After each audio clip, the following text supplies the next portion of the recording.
Hamjambo mtazamaji wa television La Voix d'Uvira TV, karibu kuweza kuungana nasi katika taarifa zetu za habari katika lugha bora tukufu la Kiswahili. Leo ni tariki 19 mwezi wa 3 mwaka 2026. Tunakujia na taarifa zetu za habari kuhusu vita ambavyo vinavyoendelea mashariki mwa Jamhuri ya Kidemokrasia ya Kongo. Leo tukiwa katika mji wa Uvira, ikiwa ni mara ya kwanza kutembelea channel yetu, usikose kujiabone kwenye channel yetu, kulike pia kushare kwa wengine tunapotoa habari zetu kila leo, uwe wa kwanza kabisa kuweza kuzipata. Nambari yetu ya WhatsApp iko hapo chini, moja kwa moja ukituandikia tutapata nafasi ya kwenda kukujibu. Tunasema asante kwa wale wote ambao wanaendelea kufuatilia channel zetu, pia wale ambao wanaendelea kutuandikia wakiwa sehemu mbalimbali. Tuseme asante na Mwenyezi Mungu aweze kuwabariki. Kile ambacho tutakachokizungumzia katika mtasari wetu wa habari, tutazungumzia zaidi ya wapiganaji 20 wa M23 Twirwaneho Android Red Tabara ambao walikwenda kujisalimisha kwenye jeshi la taifa huko maeneo ya Mikenge, hao wakitoka maeneo ya Minembwe. Hautakwenda kujua mengi kabisa kuhusu kujisalimisha kwa wapiganaji hao. Pia utakwenda kujua vita namna gani vilivyoendeka huko bondeni mwa mto Ruzizi. Utagundua kwa sasa M23 inapatikana wapi na wazalendo pamoja na FARDC wanapatikana wapi, kwa sababu baada tu ya mapigano ambayo iliyosababisha raia wengi kuweza kuyahama makao yao, kwa sasa maeneo ya Kasambura na Biriba inamilikiwa na jeshi la Kongo pamoja na wazalendo. Na huko maeneo ya Kirungu tutakujuza kuhusu mapambano makali kabisa ambayo iliyovuma hata huko maeneo ya Bukavu, akataja kuwa Uvira tayari imeanguka, iko mikononi mwa waasi wa M23. Utakwenda kujua mengi kabisa kwa sasa M23 inapatikana wapi huko maeneo ya Kirungu na jeshi la Kongo inapatikana maeneo gani. Haya na mengine ni kukaribisha kuweza kuungana nasi katika habari zetu, pia uchambuzi wa habari zetu kwa siku ya leo. Mimi ni mtangazaji wako Janvier Emmanuel Kaluya, niseme asante na karibu kuungana nasi katika habari zetu za siku ya leo.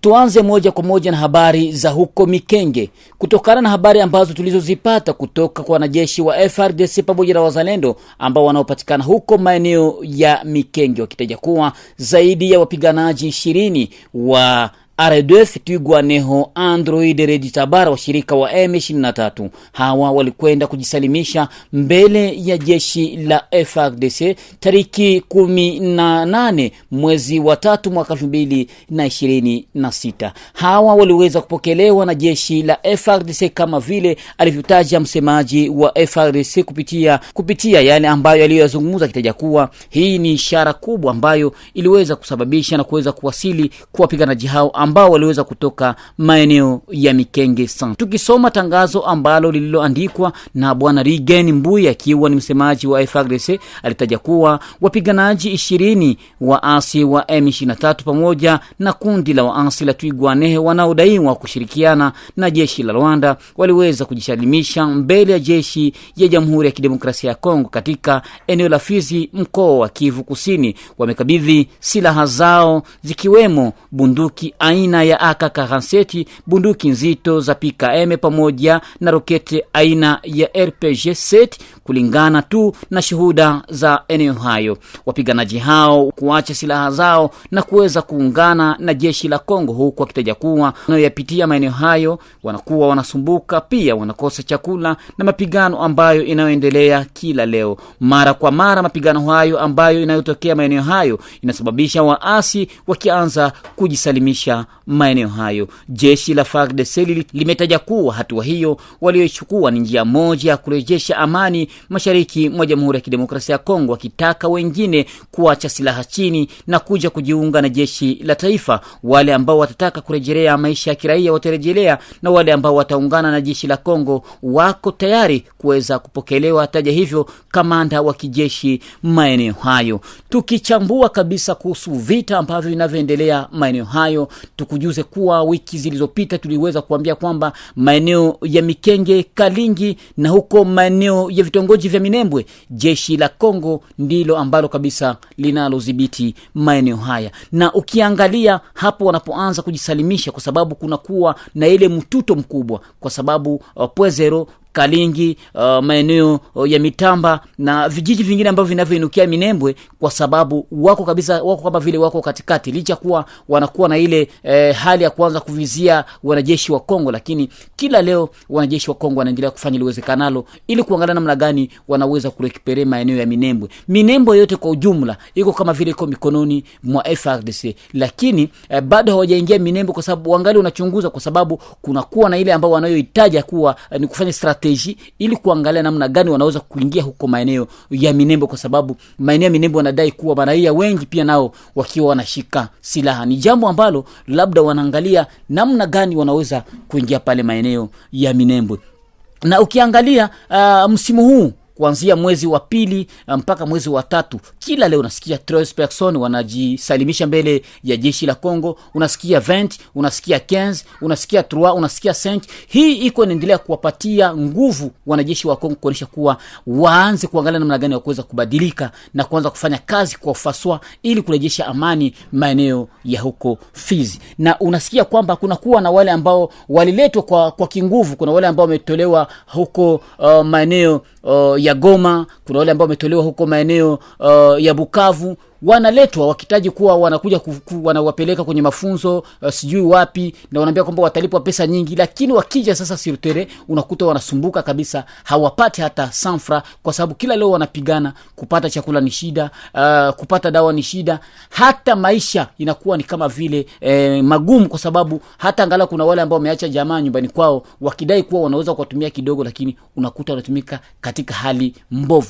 Ni kujuze ukweli na ni kuhakikishia ni kwambia kwamba M23 hailipi hata jeshi mmoja, hailipi hata askari wake mmoja, kwa sababu tulishawahi kufanya interview na wanajeshi wa mingi kutoka Redi Tabara, kutoka Android, kutoka Twigwaneho, kutoka AFC M23. Wao wenyewe wanakosha, wanasema kwamba hawapati hata sanfra, na mali yote ambayo wanayoyaiba, yote wanayoyapora, yote inaenda Rwanda, na hiyo ndio ambayo iko nawapatia hasira, kwa sababu wanapigana ili wapate angalau kidogo, lakini mali yote inachukuliwa na inaenda huko maeneo ya Rwanda. Umesikia kwanza kamanda wa kijeshi wa Operation Sokola ya pili huko maeneo ya Fizi, ambaye yuko kwenye mapambano huko maeneo ya Kalingi na huko maeneo ya Mikenge na vijiji vingine, ataja kuwa wale ambao wako na silaha, wale ambao wako napigana wa M23, wa RDF, Twigwaneho, wa Android, waweze kuweka silaha chini, waje watapokelewa vizuri. Na ukiangalia wakipokelewa wanakula chakula vizuri, baada ya kula chakula vizuri ndio wanapata nafasi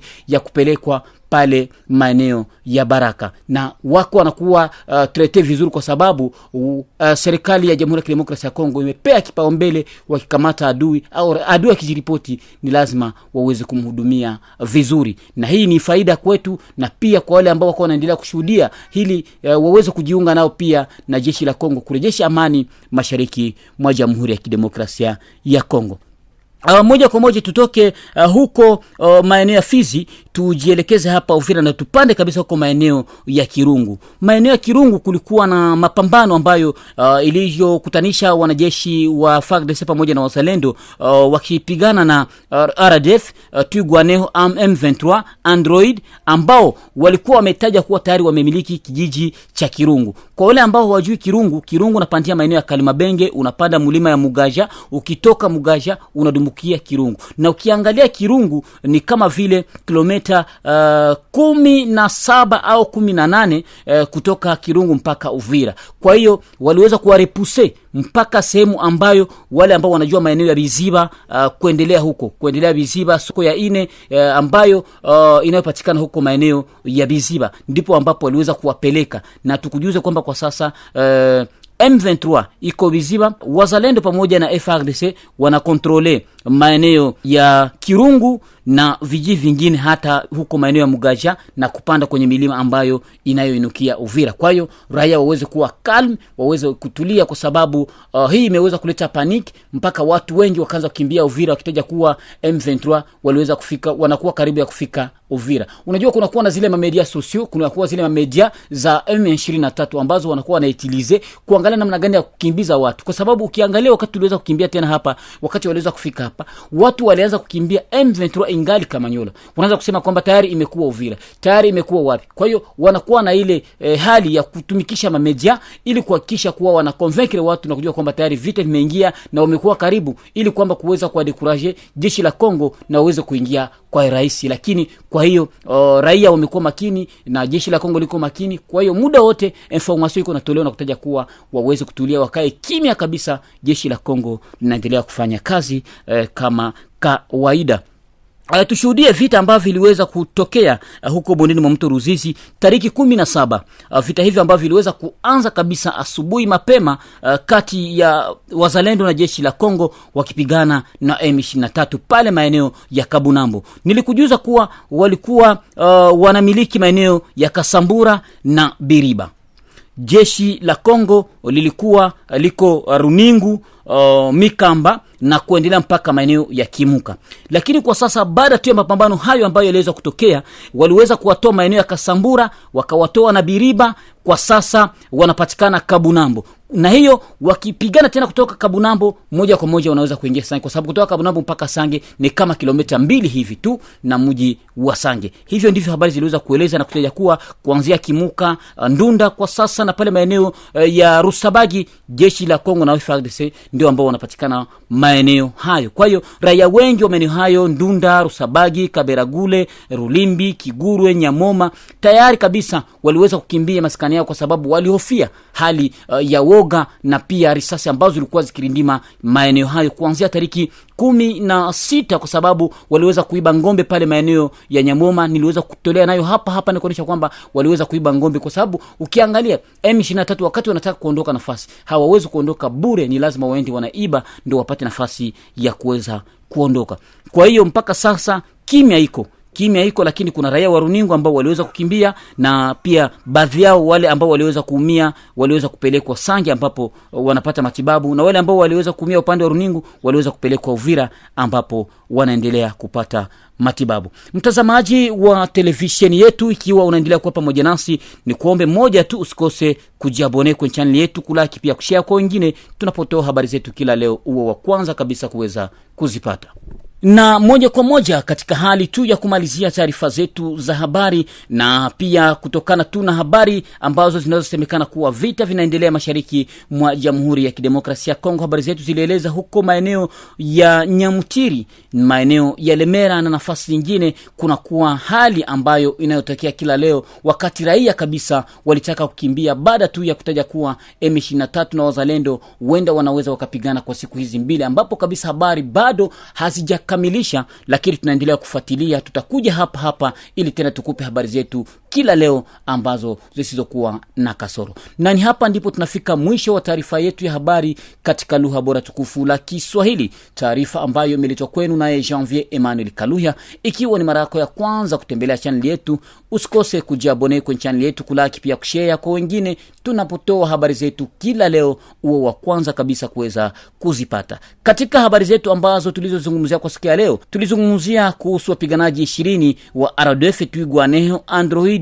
na Redi Sabara M23 ambao waliweza kujisalimisha mbele ya jeshi ya taifa tariki 17 mwezi wa 3 mwaka 2026. Pia tuliweza kuzungumzia vita ambavyo vilivyoripotiwa maeneo ya Kirungu. Tulikujuza kwa sasa jeshi la FARDC pamoja na wazalendo wanaendelea kudhibiti maeneo hayo, na pia tuliweza kuchambua kuhusu vita kati ya M23 ambavyo vilivyotokea huko maeneo ya bondeni mwa mto Ruzizi. Kwa sasa kijiji cha Kasambura na Biriba kiko mikononi mwa jeshi la FARDC pamoja na wazalendo baada tu ya mapigano ambayo iliweza kuanza asubuhi mpaka saa 6 za mchana. Niseme asante kabisa kwa wale wote ambao waliweza kuungana nasi katika habari zetu za siku ya leo. Mwenyezi Mungu akubariki, nikutakie mchana mwema na jioni njema kwako. Kwaherini.